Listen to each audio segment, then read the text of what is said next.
it's Matthew here. I am in Grenada, the island of spice and chocolate, and today I am at the Belmont Estates, and it is an incredible location here, kind of on the northern end of the island.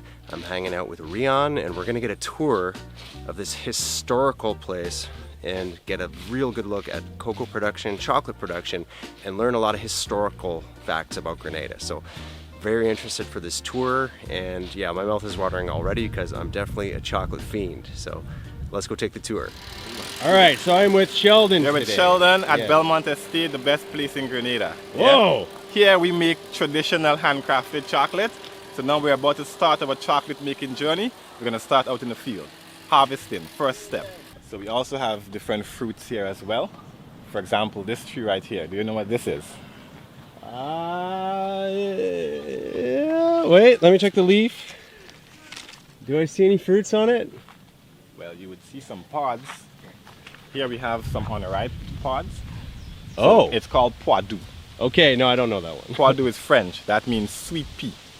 So when it's ripe, it's going to be bigger and yellow. You crack it open, inside some seeds with a white pulp, and you suck on it. Okay, any ripe right now? No ripe ones right now.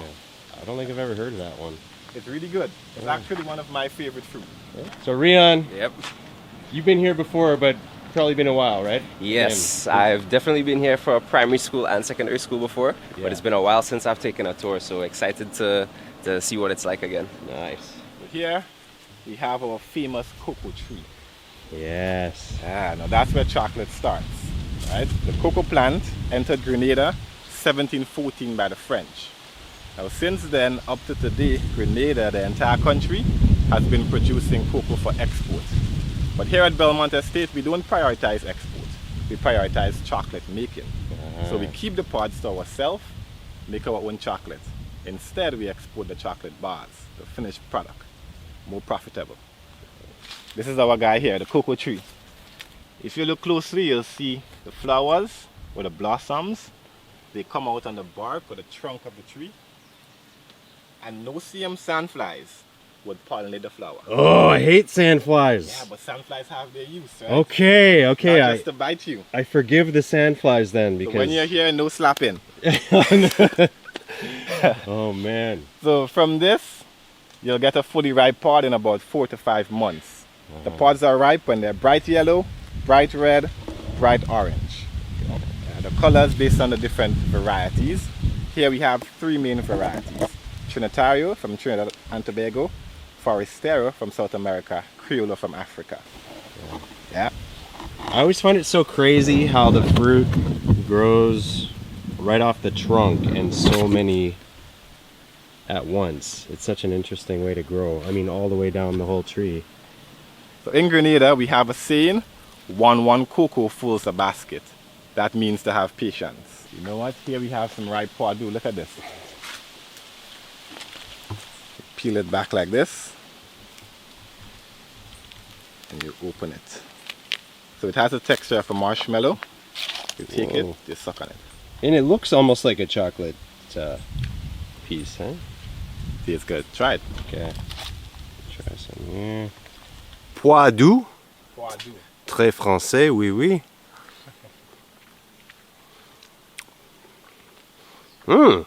It's pretty good. It's good. I don't know what I would compare it to. Like the texture of it is just like having a cocoa bean in your mouth, or like a guinnep style. A lot of seed, not a whole lot of fruit, but the flavors, yeah, it's nice. And at first it has the texture of a marshmallow. Yeah, marshmallow, that's a good description. It's pretty fluffy. Rian, you had this one before? Oh yeah, I love these. You got it? Okay. I haven't had them in a while though. Yeah, I've never I don't even see heard the of it. tree often, but I love them. I like how they feel, how they start off fuzzy, and then as they melt in your mouth, they get smoother.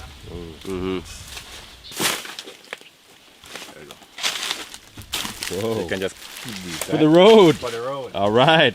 Bless up, Sheldon. Guava tree right here. And almonds. Seaside almonds. Have you ever tried the beans fresh from the cocoa pod? I have, yeah. Yeah. Well, you know, the flavor of that could change depending on the trees you plant close to the cocoa tree. Yeah. Yeah. So if you plant orange trees close to the cocoa tree, you're gonna get a citrus flavor. Okay. Here we plant mango trees and banana trees, along with other fruit trees like guava. Okay. So it's not as citrusy, not as sour. Right, so Belmont Estate, 400 acres of land. The cocoa trees or the cacao trees is our main crop. But together with the cacao trees, we grow fruit trees and spices and vegetables. Some of them are here. That's our exotic fruits, like sugar apple,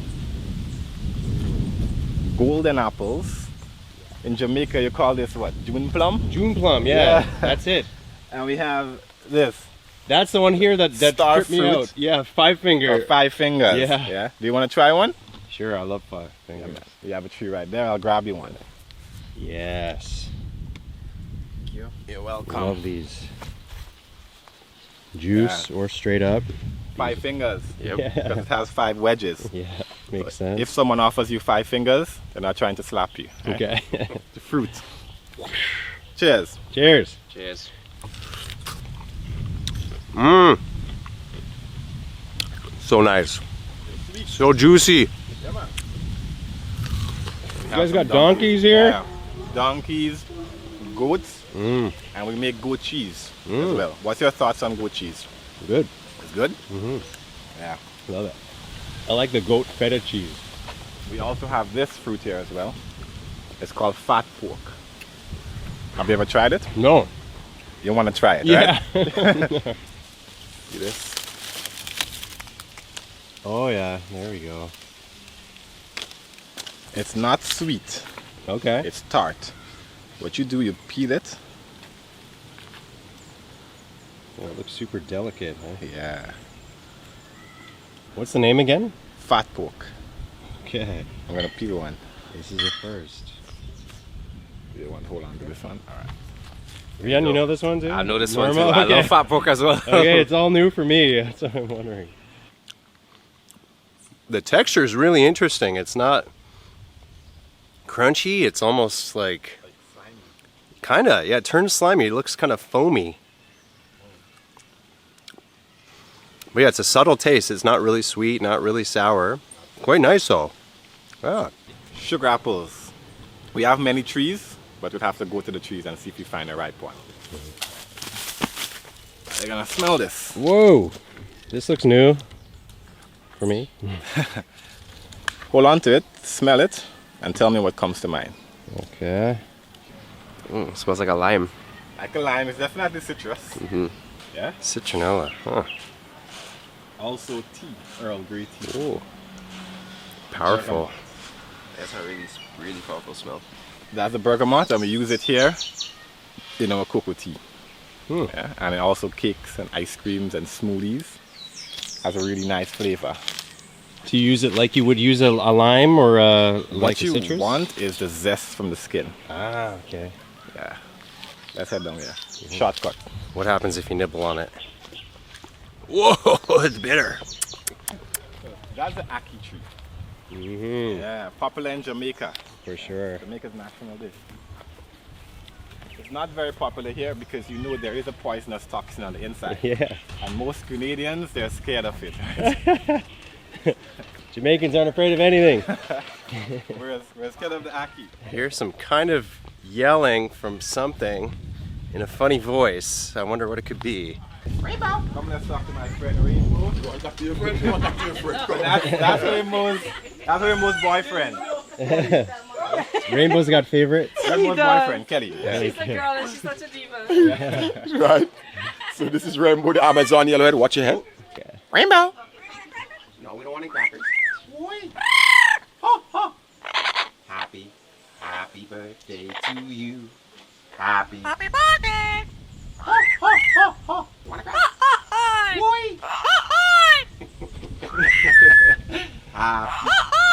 Happy Woy yoy. From a man M.R. Woy yoy. Thanks, Rainbow. And it's Kelly's birthday, so she's singing happy Okay. birthday. Just for Kelly. Happy birthday, Kelly. Nice. Oh, there's a tortoise in here too, some? Yeah, red-footed tortoises. Whoa. Some of them are here. Okay. Most of the time they're hiding. We have some right here. Oh, hi guys. In Grenada, we have a kind of funny relationship with them. Yeah? Yeah, we take care of them like our kids, like our children, and then we cook them every Christmas and eat them. But those goats here are not for cooking. Every morning we come here and we extract the milk from them, take the milk and we use that to make our goat cheese. Nice. So it's a whole dairy here too. Yeah. Oh, you guys got the life here. So all of the ladies here, Carl, that's the guy. Carl's the man. Carl's the man. Carl's just chilling. Wow, Carl. Carl, you're a big Rammy.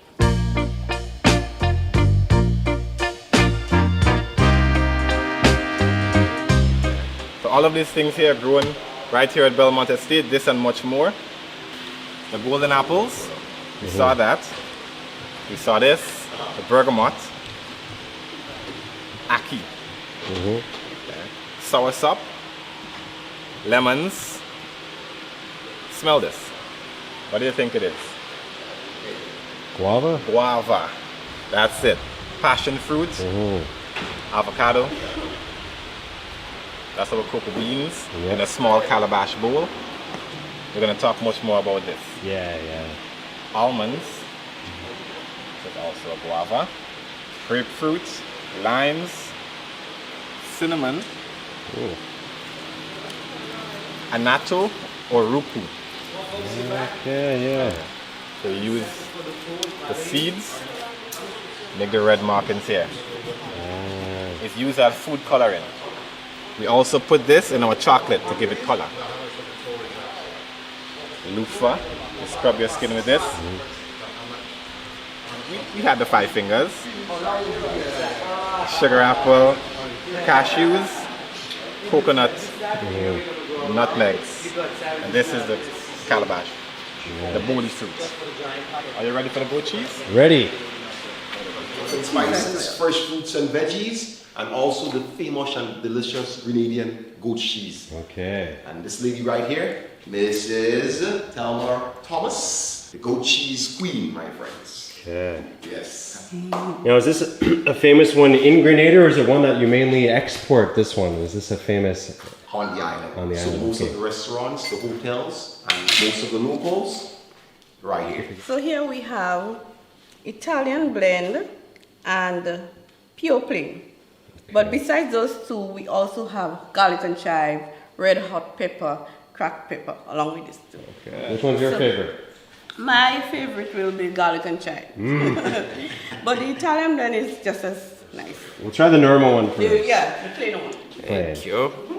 Yeah. All right, goat cheese. Cheers. Cheers.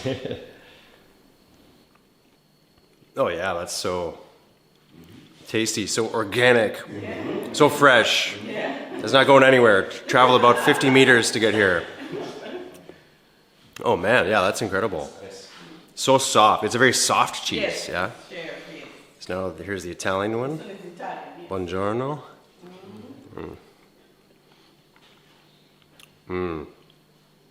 Some oregano in there or what else? Yes, and rosemary and Yes. That is delicious. Oh man. Yeah, that is super tasty.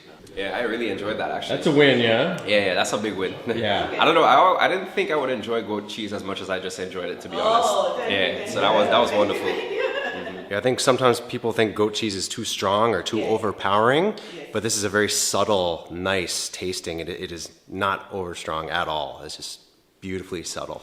Nice. Thank you so much. You're welcome. It is not goatee at all. Exactly. Yeah. It's nice. It's not rank goat. Kelly, we're going to take you through the chocolate making process. Right? It was a pleasure. Okay. Thank you, Sheldon. All the best, man. Pleasure, man. Enjoy the rest Thank of the you. experience. All right. So now, Rian, we're hopping in the truck. Yep, we're gonna go in the truck, gonna go into some of the plantations, see some of the cocoa trees and so on, and we taste some good chocolate. Let's go.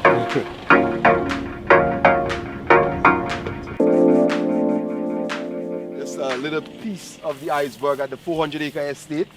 And as you can see from the time we enter, All of the lovely goodies intact. We refer to them as the West Indian cherry. Straight off of the tree. Purest cherry juice ever, man. And it's 400 acres. The estate as well, divided into two parts. We have the part what we call Kubari. And in Kubari is where we grow most of our like spices and stuff. But that's still further up in the mountains, right? So with the goat cheese we would have sampled earlier, the grass you see being removed from here, most of the employees, that's their job. Cut the grass, and that's the same grass that is going to be used for food for the goats. Nice. So, you know, it's all everything intact. Very We know what we're about. Sustaining Yes, farm yes, here. yes. And out here, no pesticides and no, it's all natural. Yeah, the best way to live.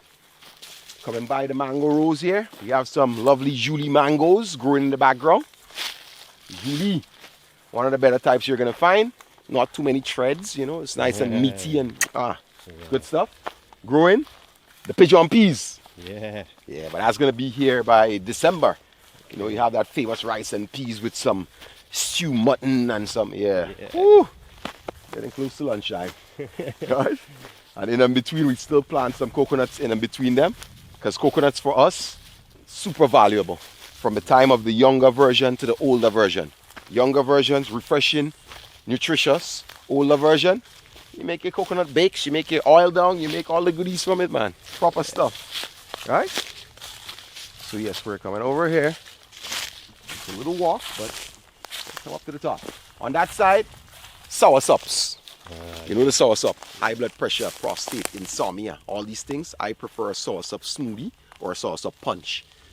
Real good stuff, right? We're coming along this side. We should have at least 80 persons employed at the moment, 80. Wow. But these guys, they operate from Monday to Friday, 7 a.m. to 12 noon, morning only. Beyond 12, it's too hot. Yeah. And this is what you're working with. You can't do all this all day, right? So as we coming around, So you say that when they plant the cocoa, you plant a lot of other plants around because it needs shade. it needs shade because remember, originally, cocoa is a plant that is from South America, Orinoco Basin, the Amazon jungle, right? And it is a bit delicate as well. So we would always have our fields mixed. Cocoa, oranges, mangoes, bananas, papayas. And if you notice, I am mentioning mainly like fruit plants. Why? Use the flowers for pollination. Not necessarily, but you get to harvest these fruits that you can sell to the local market. And also, as they grow together, besides providing shade, provides flavor through the roots, the xylem, and the phloem vessels. This is volcanic soil. The best. So sucking on fresh cocoa will never be like chocolate to begin with. It's always going to be like the fruits that's right around in the vicinity. Okay. Yeah? As kids growing up, we referred to cocoa beans as starbursts. Yeah, because when you crack open a pot and you sucked on the beans from there, that's all it tasted like oranges, mangoes, bananas, everything in one. And the 400 acres, I've been part of, I would say, maybe 300 acres in my time of being here. Because there are times when you have to go out, but then again, most of the times I'm in the yard. Right? And with the cocoa, there are different types. So for us, we like to grow the Trinitario cocoa, which is from Trinidad and Tobago, the hybrid, right? And we like that one because you do get bigger beans, and the beans, the flavor, we tend to like it a bit more. It's more fruity to our liking, right? As we come by this one, different parts of the world, different names. In Trinidad and Tobago, this is called cerise. In Grenada, governor's plum. Okay. And the governor's plum, once ripe, they're red. You just need to get them super soft before you can eat them. Oh, wow. Yeah, you have to try this. It's like someone made a jam, filled up a little ball with it, and you get to crack it open and taste. As employees, there are certain days when you don't come to work with lunch, any cooked food. You can eat off of the land, and you're good to go. So we're going to enter into our first plot of the cocoa fields, where we have a lot of our Trinitario cocoa being grown, but together with a lot of bananas. Mangoes. The golden apple. Yeah. We call it golden apple. June plum. Yeah. Yeah. Trinidad, they call it pomsite. Okay. Yeah. In Grenada, golden apple. So an employee coming from October to April, the peak season for harvesting cocoa. They come out, bags, machetes, and also bamboo poles 15 feet long with sharp knives at the end of the bamboos. Because most of the trees, they're about what, 15, 20 feet tall. Wow. And you do not, I repeat, you do not climb cocoa trees. Why? The fruits coming right off the stems and the backs of the trees, you will damage them. You will affect the production. On this lovely cocoa plant, we have, to begin with, the flower. Right? And in Grenada, we do have the no-see-ums, the sandflies. Yeah. They are one of the main pollinators, so they have some use. Once the pollination occurs, first the pods develop, first green, second reddish, and third and final, orange or yellow. So as an employee, you come out from 7 to 9, you go around with the bamboo, all the yellow pods, you pick them. Yeah. 9 to 10, you go back, collect. 10 to 12 noon, sit out here, and we're going to crack them open. So let's see if we can find a yellow pod that we can crack open. There. Couple yellow ones here, but once you see the shells start going black, no good. Okay. Over mature. Fail to harvest. So we need to find one, which I'm pretty sure we're going to find one. So as you can see as we come in, right now, it's not the best time. The best time is October to April. That is why most of the trees are flowering and the stage are the younger, the fruits are the younger stage. Orange or yellow pods. And the good thing about living in Grenada is no poisonous animals. Yeah. You know, everything is all good, man. Very nice. On the floor, the golden apples. Right? You say June plum in Jamaica. Yeah? Pomsite in Trinidad and Tobago. Okay. One of my favorite wine comes from that. Golden apple wine. Ah, good stuff. So Yeah. all ripe enough pods, right? So when they're harvested, as I said, they're picked, piled out in the fields. Machetes will then be used. I don't have a machete, but I'll improvise. Huh? Voila. Upon harvesting, the shells, biodegradable, fertilizer. Beans here, removed and placed into bags and buckets, and we get the beans inside to get the show on the road. But for now, these are not going inside. We're going to be enjoying these. No biting, no chewing, just suck. Yeah. It's almost got a little bit of tartness to it. Yeah, tangy. Yeah, that's a good one. I don't know what I would compare it to. I don't know. What do you think it tastes like? How about skin ups? Yeah, true. Mm-hmm. Okay. And if you go a little bit more, maybe even the soursop. Mm-hmm. Not as thick as the soursop, but Yeah. it's in the bag there. Like a tart soursop Like a tart instead soursop. of sweet. Yeah, that's a good comparison actually. Proper stuff. So these are what we're after. So collect these beans, bags and buckets of them. We get them inside, and that's what we're going to actually start off with the fermentation and stuff. Okay. After we sucked on it, we can just spit it out. Because of what? 4.5, 5 years time, Boom. cocoa tree again. Simple. Nice? Super nice. Right, proper. And you had the machete there, man. I didn't realize you just come in. Right, nice. So, once we get these, we're going to head over to the side. All right. Let's take a shortcut out this way. Yes, brother. Oh, Kelly, this is a massive tree, this one.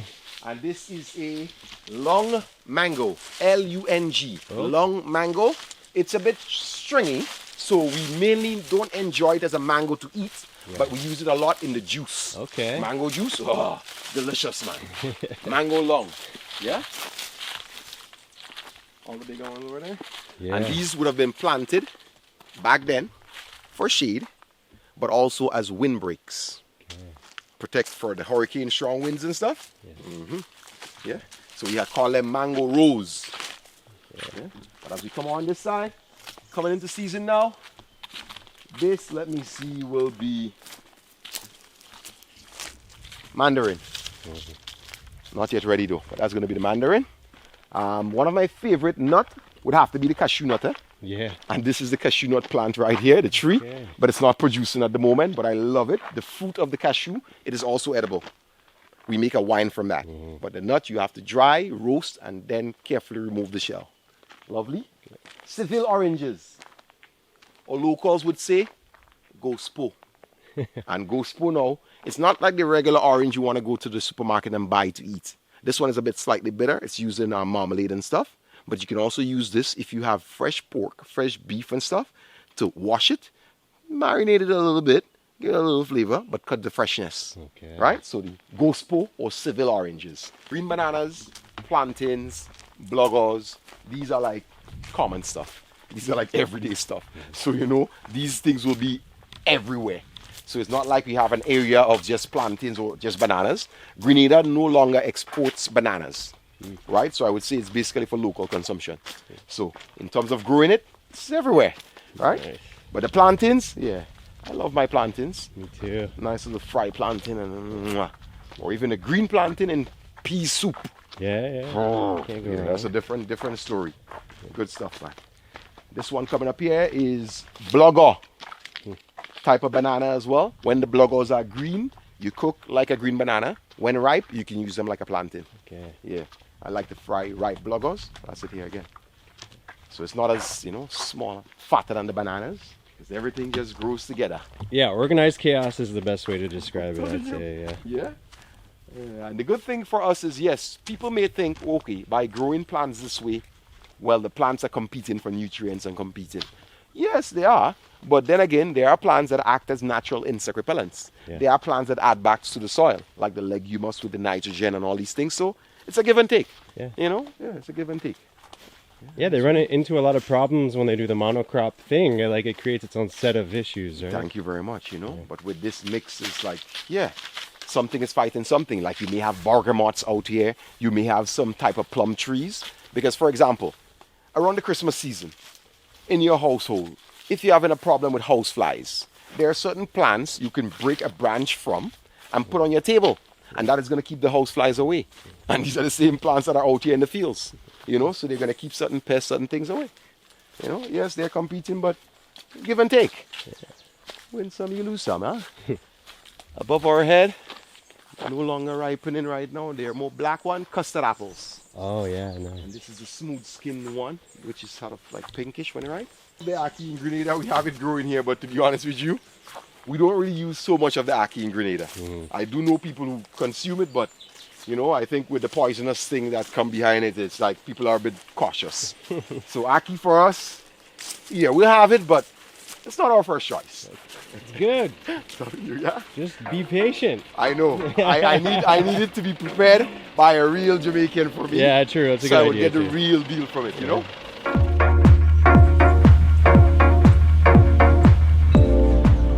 Alright, so the kind people at Belmont Estates are hooking us up with some lovely lunch, and we got nutmeg splash. So, my first time.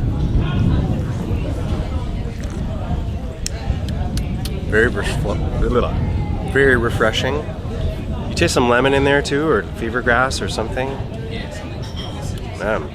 I think I got to start using nutmeg in everything I do these days because it's a really nice flavor. And I don't know, I don't really use it. We use it in baking at home. I think that's about it.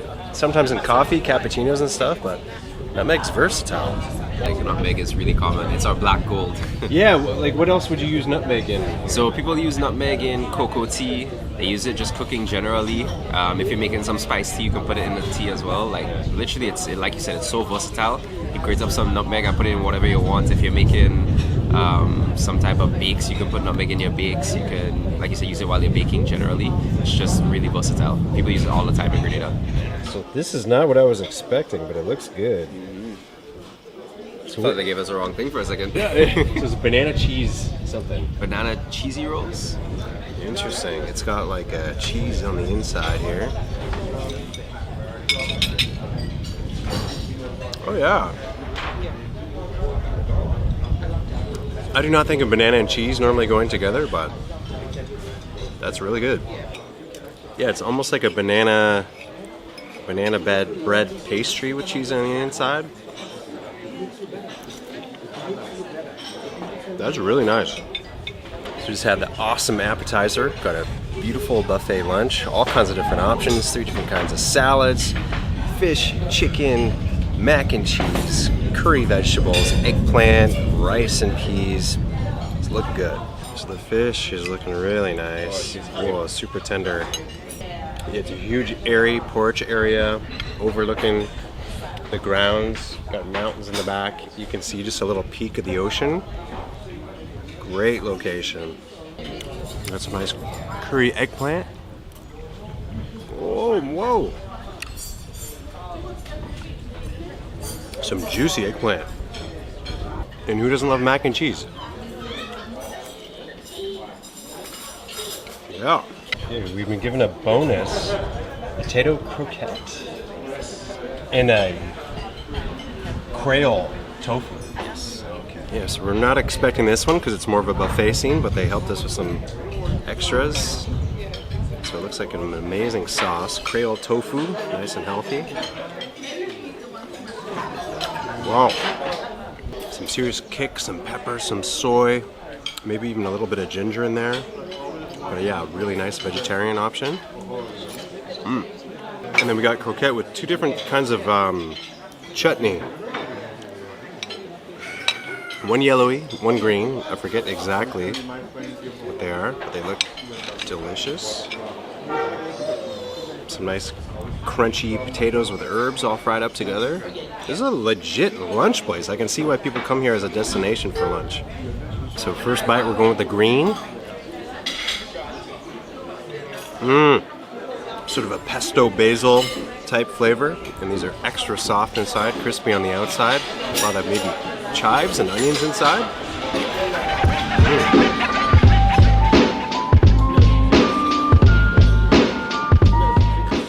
Harvesting of the cocoa beans completed. Pods, remember, remain in the fields, biodegradable fertilizer.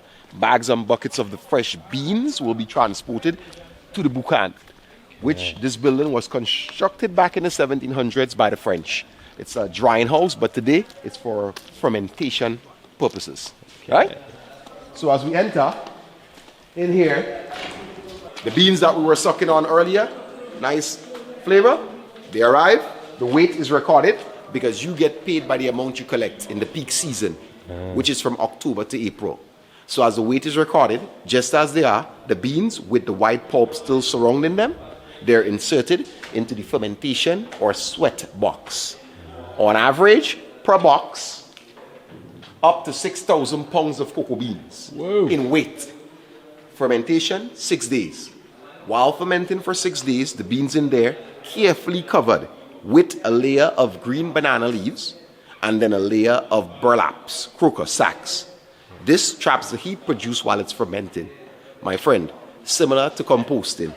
Temperatures normally recorded in there, close to 45 degrees Celsius. Whoa. It gets hot.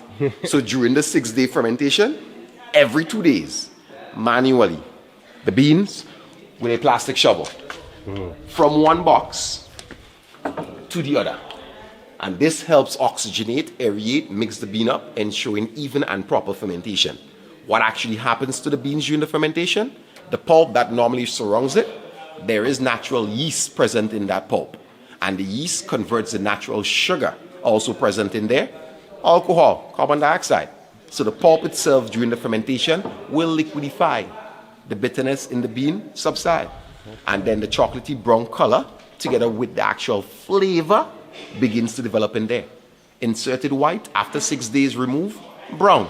Still moist, still a bit wet. That is why we need to dry them after they've been fermented. But also, on this establishment, we do not collect the juice during the fermentation. But if collected, wine or vinegar. But we don't do that here. So 6 days, flavor and color, removed manually into baskets and carried outside for drying. Right, here we go. Here's the dry section. Going back to the 1700s, this method. Originally installed for drying coffee, my friends. Okay. But if it's not broken, don't fix it. It still works. So this drying tray. Attached to the tray, wheels. So while the beans are being dried for 8 days of sunshine, any chance or sign of rain, Whoa. There we go. Voila. Surprise. Rain stops, over, done with. Back out. You get some strong back to do that. I'm telling you, man. That's how you keep fit. That alone is a day's work. Whoa. So, drying, 8 days. Sunshine. While they're being dried, to speed up the process, every half an hour during operating hours, someone gets in there, barefooted, and walk the bean. Oh yeah. Why do we walk it? Turn them over, exposing them to air and sunshine, speeding up the drying. My lady, how are you doing? I'm wonderful. Are you going to be a volunteer? Walks and cocoa beans. Okay, why not? Hey. Come over. Come on in. All right.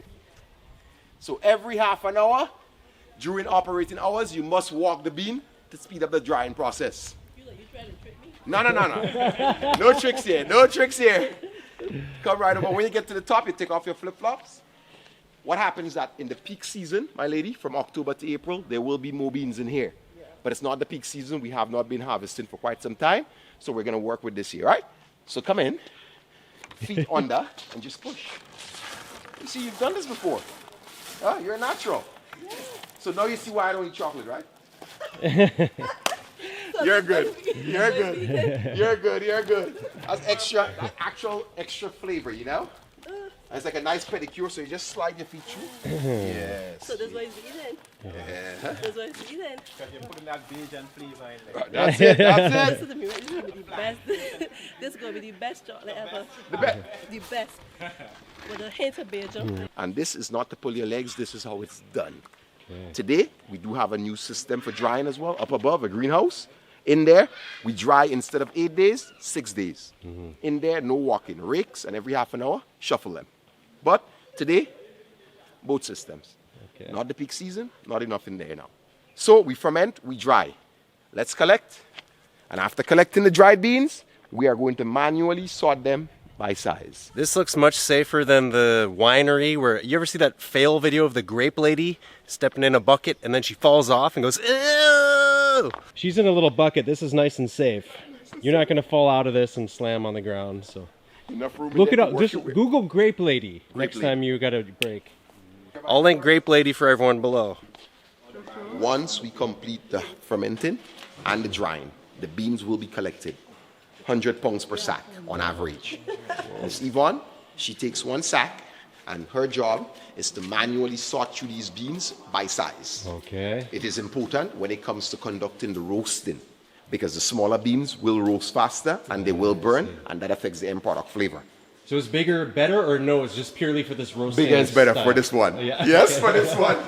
And Yvonne always like bigger, right? So just to demonstrate what she does on a daily basis. All those kept in our hands, these will be for the delicious cocoa tea that I'll be giving you guys in a second. Okay. But the large and the medium ones, they go up to the factory. So just for demonstration purposes, can you put out on top here a large, a medium, and a small bean, Miss Yvonne? Small. Small. Definitely small. Medium. Large. Okay. So that's what she's working with right So there. it is quite a big difference. There is with in the the profile small. types. It's like 25% of the size of a large one. Okay. So that's why we remove the small one, roast them by themselves to make cocoa ball, to make the cocoa tea that I'll be giving you now. And these two, the small, the large and the medium, go to the chocolate factory. Because the profile types are not way off with the large and the medium. Right? But this is how it's done. Yes, it is labor intensive. There is a sorting machine as well. But the machine runs on electricity. Look, there is no electricity at the moment. And also by Miss Yvonne, it's employment. It's adding more love to the product. Yeah. You know, it's just human element, man. You can't live that out. Oh, she's working with me.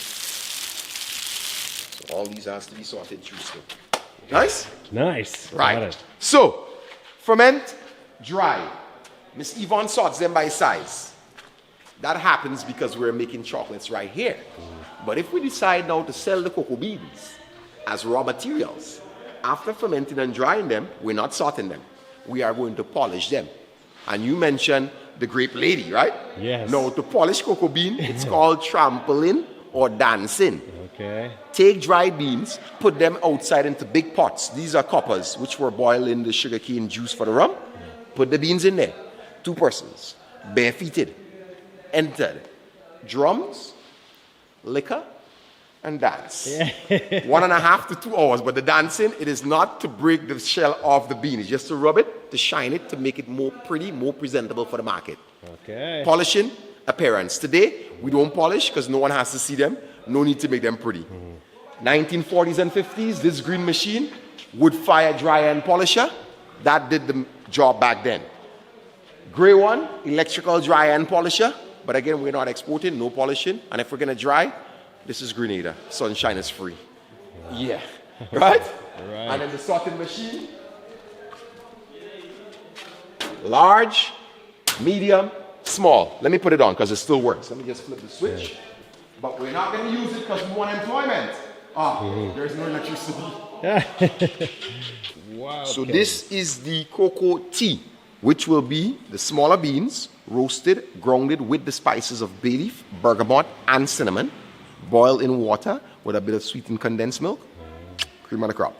All right. Yeah? Not hot chocolate, cocoa tea. Cocoa tea. Right. This is a drink to make you smile, make you happy. Cocoa tea, this is one of my favorite drinks on the planet. I love cocoa tea. It's amazing. So you ready?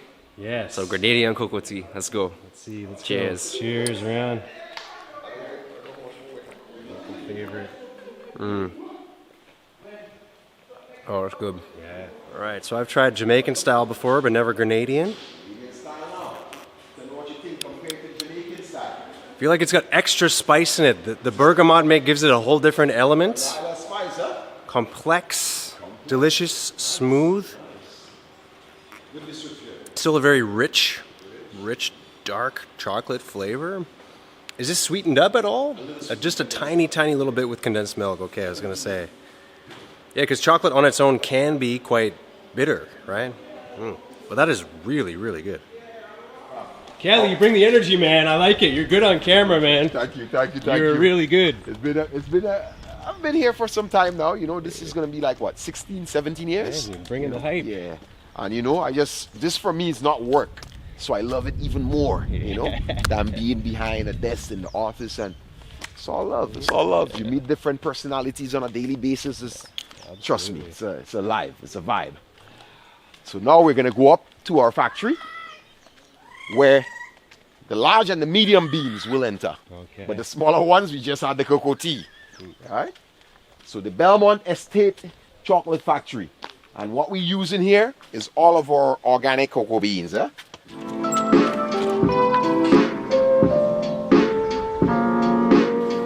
We have here some white chocolate with bay leaf.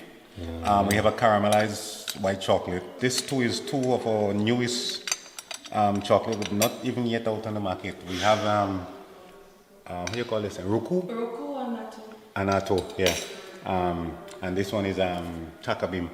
Have some chocolate, we go have some fun doing it. Let's just dive in. I have 3 of the regular bars here. Pure Grenada, dark, sea salt and dark. Those are basically 3 that we actually started with, the first 3 that we started with. And then now we have at least 13 other bars. So today you're going to be like our lab rats. Yeah, okay. Because you get to sample some flavors that's not yet on the market. This is a childhood dream for me, like I said. I am working with a chocolate company. Better than Willy Wonka. So, And if anyone's wondering why it looks so dark, it's because there's an island-wide power outage. Nothing we can do. The whole island is out right now. So we're just making do with what we have. But we don't need lights, we just need chocolate. right, so the way we taste chocolate, you put it in and you don't too much bite it up, you just let it, swoosh it around and let it dissolve. And then let the flavors, it takes about 10 seconds. No need to leave it in there too long so that your whole mouth be engulfed and the flavors get lost. Swoosh it around and with the tongue you would like push to the top of the mouth and then let the flavors come through. So indulge. Which one do you start with? Is it like wine? You start with light and move towards dark? Or? If you eat milk chocolates first, the dark one would taste more bitter. True. Right? So, in true chocolate tasting, you should always start with dark chocolates, then go sweeter, but a palate cleanser is needed so you can get the true taste of the milk chocolates. Okay. Yeah. Just go for it with hands. It's okay. All right. All right, so I got my good headgear on. Oh, it's feeling like it's melting already in my hand, like so. It's like buttery, so smooth. I did not imagine bay leaf as a chocolatey flavor. I think I use bay leaves in spaghetti sauce more than anything else. So to have it in chocolate, that is very interesting. For me, it tastes like tea. Yeah. True. That's a good comparison. A tea taste. Like tea. Exactly, like a bit of a green tea on the Green end tea, of it. yeah. True. All right, so we're going for caramel now. Ooh, and look at that. Shaped like a little bean. Wow. It's hard for me as a chocolate lover to wait 10 seconds for it to melt. I just want to go, Caramel, chocolate together, never go wrong. But this to me tastes like a much higher quality caramel. Sometimes you have a caramel chocolate bar and it just tastes just like pure sugar. This really has a pure caramel and chocolate flavor together. Now this next one is extremely special because it's Oildown Chocolate. Whoa. And that is Grenada's national dish and our interpretation of it through chocolate. Okay. And it's a vegan bar, so there is cocoa fat, coconut milk, ginger, and turmeric on the inside. So that's what's giving it this nice color. Nice color, the turmeric. So That's a fruit. I don't think I've ever seen anything like this. like that one. Look at that. It gets a nice turmeric color. Oildown chocolate. Let's go. Yeah, it's really hard to let it sit and not just go and bite it. 1 second feels like 30 seconds. Oh, I'm telling you. Oh yeah. I'm tasting the Oildown. Yeah? Have you had Oildown before? I haven't even had it yet. Oh. Well, I had a vegetarian Ital oil down. Okay. So I haven't had a full on. Okay, with all the meats and Yeah, I everything. haven't tried that one Okay. yet. So. Oh yeah, that's good. The ginger hit right away and the turmeric you can taste instantly. And again, I don't know, all these new flavors for me is making me realize how versatile chocolate is. You can almost put any kind of spicing or flavoring in it. It just complements so well. But I think this one's my favorite one so far. I really like the ginger taste. So it's a subtle one, because sometimes ginger can overdo everything. It can taste only like ginger, but it still tastes that smooth chocolate. Okay, so the next one we move on to is what we call pure Grenada. We call it pure Grenada because, you know, Grenada is known as the Isle of Spice. And in here we have 4 different spices. We have nutmeg, cinnamon, ginger, and mace, all in one bar. So it's a milk chocolate, 60% milk chocolate, but with spices. So let's indulge. Nice.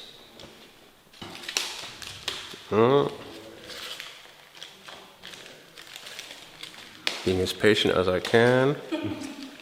This one even has a little more kick to it, I think. Yeah, more ginger. It tastes a little bit more spicy. More spicy.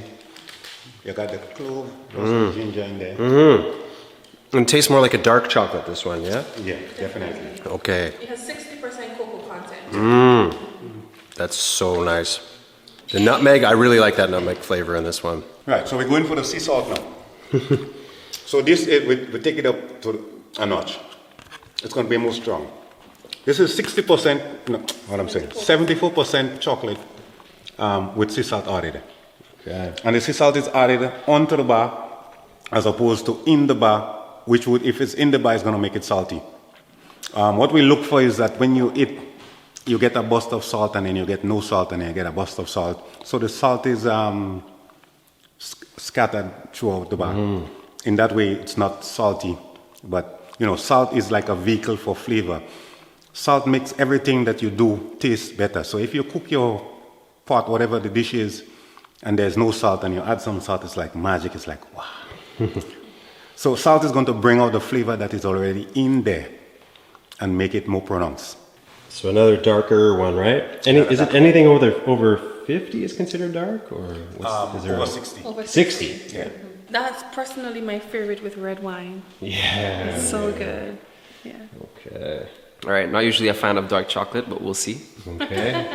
Can we turn him around? Salt definitely kick him. I think having the salt definitely helps. As someone who doesn't really like dark chocolate, having the salt definitely helps. Yeah, the dark is hitting now. It tastes good. I enjoyed it. I like having it on my tongue, and I can almost feel the grains of salt on my tongue, and then you can really feel that hit, though. But yeah, you're right. It kind of comes in waves. If you just leave it in there, you get like a little bit more salt at a time as your tongue kind of melts it down over the granules. Somehow it's easier to be patient with this one. Like this one, I can let the flavor evolve nicely. Yeah, let it sink in. Do you like dark chocolate? I do. I like any chocolate. Okay. It doesn't matter. Could be a year-old Easter bunny I found in the corner somewhere. So this is our dark chocolate, 74%, just plain old dark chocolate. This is our gold medal. Whoa. So Award-winning. yeah, this is our award-winning gold. So we break it out. So what we try to achieve in this bar is to bring out the flavor that is within the cocoa throughout our fields. If I were to explain to anyone what Belmont cocoa would actually taste like, this chocolate is a good representation of Belmont Estate cocoa. So it doesn't matter which part of our fields, but this is a true representation of Belmont Estate. Even if you take our beans and you make chocolate anywhere else, this would be the truest form of Belmont Estate chocolate. Sort Cocoa and sugar. Just cocoa and sugar, like it. 26% sugar, 74%. Okay. We try to keep this one so simple because the intention here again is to bring out the true flavor of Belmont Estate cocoa. So we don't want to put too much ingredients that is going to distract from the actual flavor that the cocoa have. But we try just to keep, sugar is going to break that acidic bitterness. Just enough sugar just to take off that bitterness. But we want to keep the cocoa like close to 100% as possible. Oh, Rian, I don't know if you'll like this one as much because it's more, it's a little more simple, laid back, and subtle. But if you're a chocolate fan, you're gonna love this one because yeah, it's just a pure dark chocolate. Like you said, simple, natural. That's it. Just the two ingredients, and that would be really nice with red wine, Jadey. Yeah. The texture is almost different with it too when there's nothing else added in. I can get into that. It's good. I can tell it's good. As someone that doesn't like dark chocolate, I can tell that it's good. That's a positive. But definitely, compared to other dark chocolate I've had, I'd say this is probably the best I've tasted. Which isn't a lot, but it's the best I've tasted. Still a win. What you really want to do is break that bitterness, but at the same time you want to be able to work with whatever flavor that the cocoa has in it. Because we now know that cocoa from different regions has different flavor. Different fields comes with different flavor. So you want to work with the flavor that is within the cocoa as much as possible. But how do you do that? You can add spices and add all kind of different flavor into that. You can't take the percentage down too low. In that case, if you take it down too low, you add too much sugar and then it becomes too sweet. So dark chocolate might be somewhat bitter, but one has to learn to appreciate the bitterness in order to appreciate the flavors that comes with cocoa. Right, so we're going to another chocolate now that we're going to a kind of, how should I say, uncharted territory. This too is our newest that we've been working on. It's not out yet because we still Experimenting. We still have them working on, but Working it up to a science. yeah. But we're at a place now where we're comfortable enough to sample them out and put them out. We have Sapote. Sapote. Yeah, Sapote is a fruit. It's a spice, but it's a fruit that we eat the fruit and then there's a seed inside the fruit. We dry the seed, remove the seed, dry the seed, and then we make all sort of use it as a spice for all sorts of things. It's the same process like we do with a nutmeg. A nutmeg is a fruit that we use the outer fruit and we make all kind of jams, jellies, pickles, and all that stuff. And then inside of that fruit, there's a seed that comes out. Inside that, and on it, there's the mace. And then inside of that seed, there's another, should I say, another seed? Yeah. When you break that, and then that's the nutmeg that you grate to make all the good stuff. So there's a couple of spices that's like that. It's a fruit with a seed inside, and then the seed is the spice. In the case of the nutmeg has like 2 different spices in one fruit, and then you get to use all of the fruit in different ways. With the Sapote, a lot of people mistake it for the tonka bean because the seed that he was speaking about tastes similar to vanilla essence. So that is, and a lot of people, most Grenadians would use the Sapote seed to put into their cakes. So like when you're baking buns or like pound cake for Christmas, the seed for Sapote is what they would grate on the inside to add an extra burst of flavor. Okay. Is there a bunch of different kinds of Sapote too? I feel There like are different kinds, yes. I feel like I had one that was like a chocolate pudding almost, like Yes. a really crazy one. Yes. Okay. There are different kinds. This one in particular is the Mami Sapote. Okay. Super smooth flavor, buttery texture. It almost tastes kind of caramelly to me. I don't know. Yeah, I like that. That's ready for market. Yeah. Approved. Yeah, absolutely approved. I mean, I'm no chocolate expert, and maybe I'm a bad example because anything that you've given me, I'm just going, oh my God, yes, more, please, yeah. But that's a very interesting one, and that's not a flavor that I don't think anyone in North America gets regularly. So, a very interesting touch on that one. Right, so I saved this one for last. This one is made of annatto, but we also have some cayenne pepper in it. So it has a kick to it. So that's why I save it for last. So it's basically that nice color you get is coming from, it's a natural color coming from the annatto plant, used quite a lot by the Kalinago people. Even today it's still being used a lot in cooking here in Grenada. So we use that to get that nice rich color, but then we also add some cayenne in it to give it a little, to enhance it, give it a little kick. The color is amazing. The color is amazing, unlike nothing you've ever seen. And it's a natural color. Color is coming directly from the plant. I can taste the little kick of the spiciness, yeah. Definitely. And the reason why I saved this one for last, because I don't want Oh yeah, that's a really interesting taste for chocolate. Yeah, it's spicy but flavorful. Kind of that original chocolate, because I guess the original way people used to eat it was it around South America, where they would do it up with spices and peppers, right? That was the kind of original way of drinking it. So, yeah, very interesting. Quite a bit of kick. Again, another example of how chocolate just goes with pretty much any flavor so well, but very interesting. So the plant that we use to give the natural coloring of the chocolate. As a child, personally, I used to use it as lipstick because it's like the perfect red dye or food coloring. So if you're doing like stew, red mango, or you want a color in your cake, or lipstick, or like he was saying, the Kalinagos use it as like face paint and so forth. Yeah. Well, they're all approved by me. I love them all. I'm not exaggerating. I'm not just saying that. Well, I feel honored. I'm happy that you feel that way. I take your word for it. Yeah, I'll be back. Thank you so much. Yeah, you're welcome. Thanks for coming again. I really appreciate it. I mean, I have some more flavors other than what we sample here, but it's going to take the whole day just sampling chocolate. Oh, okay. All right, well, we'll wait for the lights to come back another day and do it up again. All right, then. All right, thank you. Thanks.